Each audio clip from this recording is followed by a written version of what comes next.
কিঙ্করবাবু, আপনার কি মনে হয় এই জটিলতা কেন কাটছে না? এই যে এগুলো হতো বা এখন যে পরিস্থিতি তৈরি হয়েছে তারপর উপলব্ধি হচ্ছে যে সত্যি তো সমস্যা, তা তো নয়। এগুলো তো আগে থেকেই বোঝা উচিত ছিল যে কি পরিস্থিতি, কি করা উচিত, কিভাবে এগুলো সমস্যার সমাধান হবে।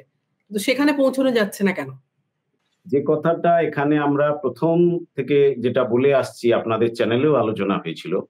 আমরা প্রাথমিকভাবে যেটা মনে করি, এই পরীক্ষাটায় যোগ্যদের যে পরীক্ষার, এর সম্পূর্ণ আমরা বিরুদ্ধে।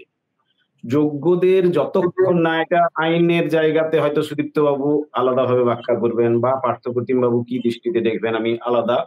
আমরা যেভাবে ভেবেছি, দেখেছি, মুভমেন্টের সময় প্রতিটা সময় থেকেছি, সে জায়গা থেকে আমাদের যেটা প্রথম যে জায়গাটা, যে এই পরীক্ষার সম্পূর্ণ আমরা বিরুদ্ধে ছিলাম।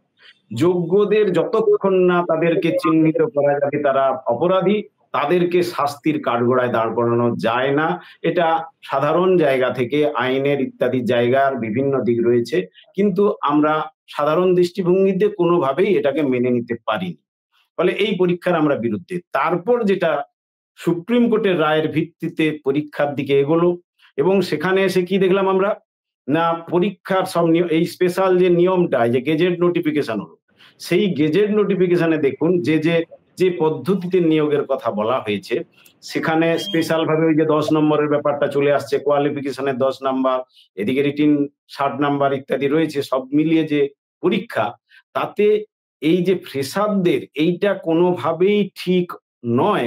যেখানে সুপ্রিম কোর্ট তো বলেই দিয়েছিল এই নিয়োগটা স্পেশাল ভাবে, এটার জন্য তার আলাদাভাবে পরীক্ষা নিতে হবে। তাহলে এটা কেন 16দের বাদ দিয়ে অন্যদেরকে যুক্ত করে দেওয়া হলো? এটা সবচেয়ে হচ্ছে একদম, এই জায়গাটা হচ্ছে অপরাধের জায়গা। ভুল বলি যাই বলি, দুটোকে মিশিয়ে দেওয়া। 16র জায়গাকে আলাদা রাখতে হবে, তাকে আলাদা করে পরীক্ষা, এবং নতুন যারা ফ্রেশার তাদের জন্য আলাদা পরীক্ষা। এই ব্যাপারটা যদি তারা করতো রাজ্য সরকার, এই জটিলতার জায়গায় যেত না। কিন্তু রাজ্য সরকার কেন করলো এটা? এটা করলো এজন্যই, দুটো পক্ষকে লড়াই লাগিয়ে দাও। তারা দেখছে, দেখুন, শাসক এই দৃষ্টিতে চলে, সমস্ত শাসক চলে। তো এখানে আমাদের রাজ্য সরকারই মূল কাঠগড়ায় দাঁড়িয়ে রয়েছে। তারা এই সময় দেখছে কোন কোন কৌশলগুলোকে আমরা হাতিয়ার করলে আমি অন্তত কিছুটা রক্ষা পাবো, মানে কিছু জনকে আমি হাতের কাছে পাবো, তাকে দিয়ে অন্যর বিরুদ্ধে আমি লড়িয়ে দিতে পারবো। এই যে ফ্রেশার এবং ইন সার্ভিস, মানে যোগ্য যারা বলছি আমরা 16, তাদের মধ্যে দেখুন আজকে লড়াই লাগিয়ে দিতে পেরেছে, এবং এটার দিক দিয়ে কিন্তু সফল রাজ্য সরকার। এই জায়গাটা তৈরি তারা করতে চেয়েছে, ষড়যন্ত্র করেই করেছে, আমরা মনে করি। এই লড়াইটা লাগিয়ে দেওয়া হচ্ছে, আজকে আমরা দেখছি সেই লড়াই। কিন্তু এই লড়াই লাগার কথা নয়। আমরা ফ্রেশারদের যে জায়গাটা, যে যন্ত্রণার জায়গা, সেটাও উপলব্ধি করছি। যারা 60-এ 60 পেল, তারা আজকে না পেলে সত্যি তাদের সে যন্ত্রণাটা রয়েছে। এবারে বাস্তব জায়গাটা কি? বাস্তব জায়গাটা হচ্ছে যে এই যে পরীক্ষার যে যেটা গেজেট নোটিফিকেশন, আমরা সকলেই জানি, সেখানে কিন্তু এই 16র দিকে তাকিয়েই কিন্তু এই নতুন গেজেট নোটিফিকেশন, সেখানে এই এক্সপিরিয়েন্সের নাম্বার দেওয়া হয়েছে। এখন এই বিষয়টা আসছে যে এক্সপিরিয়েন্সের যে 10 নাম্বারটা দেওয়া হলো, সেইটা দেওয়া হবে কিনা, সেইটা নিয়ে তো বিতর্ক চলছে। এ জায়গায় আমি একটা কথা স্মরণ করতে বলবো, যে মানে যদি আমরা গেজেট নোটিফিকেশনকে যদি মেনে নিই, সেটা ভুল ইত্যাদি সে সমালোচনা আমাদের প্রত্যেকের রয়েছে, কিন্তু তাকে যদি মেনে নিই, তাহলে কিন্তু পরীক্ষাটা 60-এর নয়। আমরা মানে দেখুন, এটা কিন্তু 80-র ভিত্তিতে পরীক্ষা। কেন না? 60 হচ্ছে রিটিন, তারপরে 10 হচ্ছে এক্সপিরিয়েন্স, আর 10 হচ্ছে কোয়ালিফিকেশন। আপনারা স্মরণে যাদের রয়েছে একটু ভাবুন, যে আমরা যখন নিয়োগ হই, মানে আগের যে পদ্ধতি, তখন কিন্তু বিএড না থাকা অবস্থাতেও কিন্তু নিয়োগ হতো। তখন কিভাবে হতো? যে আমরা পোস্ট গ্রাজুয়েট বা অনার্স ইত্যাদি পাস করেছি, তার ভিত্তিতে পরীক্ষা দিয়ে আমরা এসএসসি দিয়ে পেয়ে গেছি। পরে কিন্তু মানে ওই যে পেয়ে গেছি, তখন কিন্তু আমি ওই বিএড এর যে নাম্বার, সেটা আমি পেতাম না। তাহলে কম্পিটিশনটা কিন্তু বিএড এর নাম্বার রয়েছে, আমি সেটা না পেয়েও সেই কম্পিটিশনে আমি কিন্তু পেয়েছি। ফলে এখানে গেজেট নোটিফিকেশনকে যদি মেনে নিই, তাহলে কিন্তু 80-র পরীক্ষা, এটা 60-এর পরীক্ষা নয়।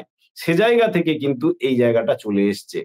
এই জায়গার ভিত্তিতে এখন যে ফ্রেশার্সরা অনেকে পায়নি, এবং সেটা কোন বিশেষ কিছু সাবজেক্টে কিন্তু এটা হয়েছে, মনে রাখবেন। এটা ইংরেজিতে হয়েছে, বাংলা হয়েছে, বা আরো 2-1টা সাবজেক্টের ক্ষেত্রে আমরা দেখব প্রায় 58, 59, 60 ইত্যাদি, মানে রিটিন পরীক্ষা যা পেয়েছে তার সত্ত্বেও তারা কিন্তু চান্স পেল না। আবার যদি পুরো পরিসংখ্যান দেখি যে 20,000, মানে এটা তো একাদশ এবং দ্বাদশ শ্রেণীর পরীক্ষা, আরো 9-10 এর বিষয়টা এখনো বেরোয়নি, আমরা সেটা বেরোলেও আরো বিষয়গুলো আসবে। তো এখানে যেটা দেখবো আমরা 20,000 জনকে ডাকা হয়েছে, তার মধ্যে 10,500 ডাকা হয়েছে এই যারা ইন সার্ভিস, আর 9,500 তারা কিন্তু ফ্রেশ। এই যে দুটো, তাহলে ফ্রেশাররাও কিন্তু সুযোগ পেয়েছে, একটা আওয়াজ আসছে। তো ফ্রেশাররাও কিন্তু সুযোগ পেয়েছে, নিশ্চয়ই ফ্রেশারদের সুযোগ আরো পেত তারা যদি আলাদাভাবে যদি এই পরীক্ষাটা হতো, এই জায়গা থেকে আসতো। ফলে এই যে সরকার দুপক্ষকে লড়াইটা লাগিয়ে দিচ্ছে এবং এটাকে কেন্দ্র করে কিন্তু আজকে উত্তপ্ত হয়ে গেছে পরিস্থিতি, এবং পরবর্তী ক্ষেত্রে কি হবে আমরা এখানে যে আলোচনায় বসেছি, আইনের জায়গা বাস্তবিক যে কোন দিকে যায়, এর সাধারণ দৃষ্টিতে আমরা এগুলো বলতে পারবো না।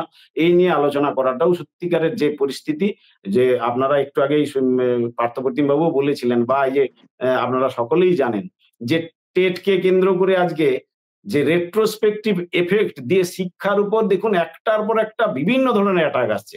আজকে আমি নিজে ব্যক্তিগতভাবে বলছি, 98 সালে আমি ফার্স্ট এসএসসি দিয়ে পরীক্ষা পেয়েছিলাম।